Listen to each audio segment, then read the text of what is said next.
Welcome back to the Hill Gardeners. So, what are we doing today? Well, it's hovering just above freezing temperatures today, and it's kind of raining right now.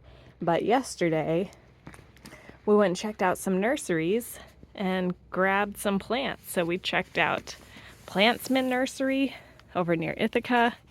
And we got a bunch of native plants like emerald blue moss phlox. We got some gray-headed coneflower. We got a red elderberry, yarrow, orange coneflower. These are some nodding onions, which is a native wild onion, brown-eyed Susan, anise hyssop, short-toothed, gotta remind myself, mountain mint. We got a black chokeberry, wild bergamot, which is very exciting, prairie onion. We got a purple coneflower. This is lost its tag, but it's a native sedum. And then we've got Bradbury's bee balm. And this guy, New England aster. And we've got a bunch of other natives we want to go back for later, but they were dormant at the nursery. And these are some cuttings we got from Edible Acres of, I believe it is Marge elderberry.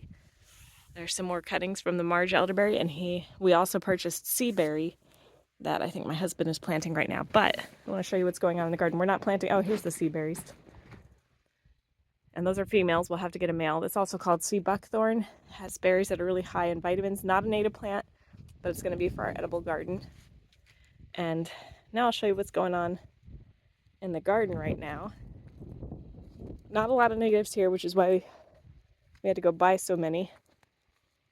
But the main thing happening in this garden is the daffodils are blooming. So the previous owner was clearly a big fan of daffodils because they are everywhere in this garden.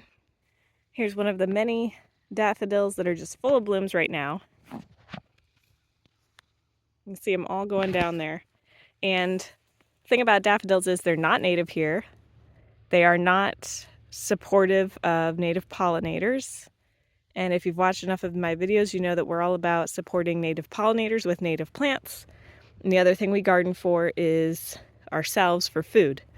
Daffodils provide neither, but since they were planted here by the previous owner, I'm not just going to rip out everything she planted. They're not invasive as far as I know. So what I am going to do with them is use them as cut flowers. Since they're not supporting any pollinators out here, since their main purpose is just to look pretty for people, might as well cut them and have them inside where the people can enjoy how pretty they are. So we're going to do that. All right, while I'm out here picking daffodils, just happened by this area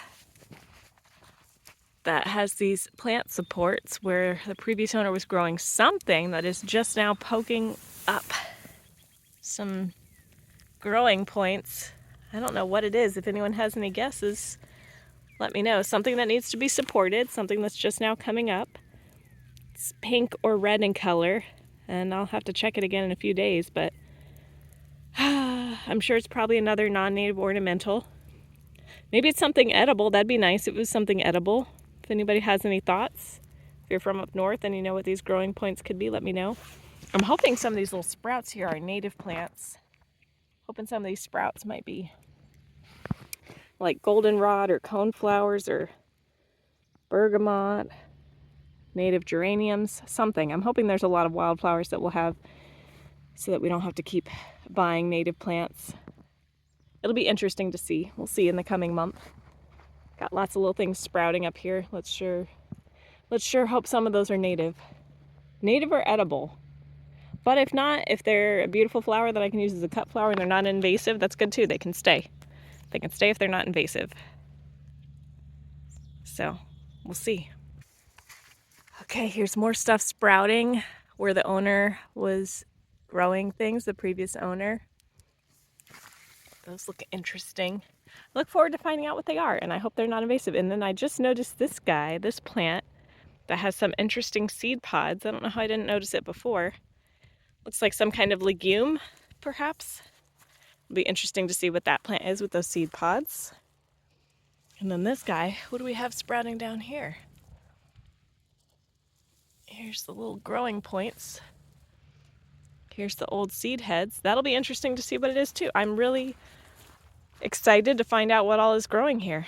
I have a feeling it's going to be a lot of exotics, a lot of non-natives, European and Asian plants, but I'm hopeful for some natives too. These guys are thorny, so I'm hoping blackberries or raspberries are here. Maybe even gooseberries, who knows? But they're thorny. And, oh, maybe roses. These could be roses. Probably roses. Anyway, it'll be interesting to see what all's growing here, as long as it's not the multiflora invasive rose. We've got all kinds of interesting things to look forward to. Here's another of those plant supports with the little red growing points. So let me know what you guys think they are if you're from up north. And you know. Because this is all new to this Flatlander from Florida. Learning what y'all grow up here up north. What we have here. Maybe more daffodils. I don't know. There's a lot of daffodils, guys. Look at all this. Daffodils. Daffodils. And these guys that are closed up because it's cold out. There's a lot of crocus in this garden. And let's see. It's going to be really fun to see what she was growing. Probably more daffodils, but we have hellebores. She grew hellebores. They're not happy today. How about these ones? This one. There's a hellebore.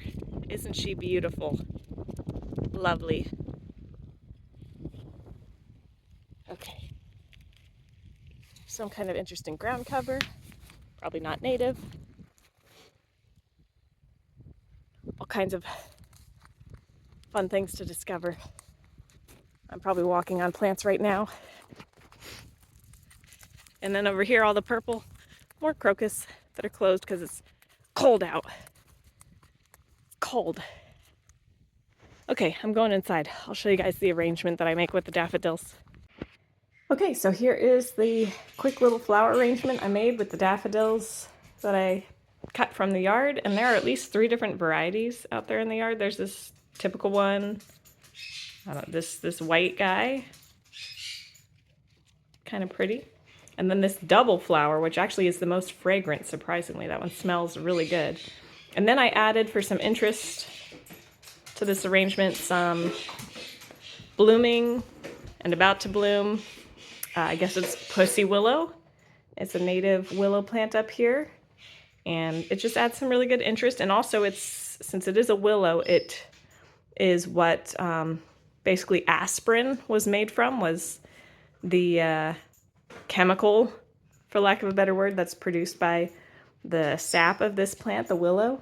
So by being in the water with the daffodils, hopefully it'll put off enough of that particular chemical to help keep the flowers fresh, the daffodil flowers fresh, for a couple more days. Now, the thing that I just discovered working with these interesting blooms is they're covered in pollen. So I got covered in pollen moving the flowers around. Look at that. Looks like mustard. It's from these guys.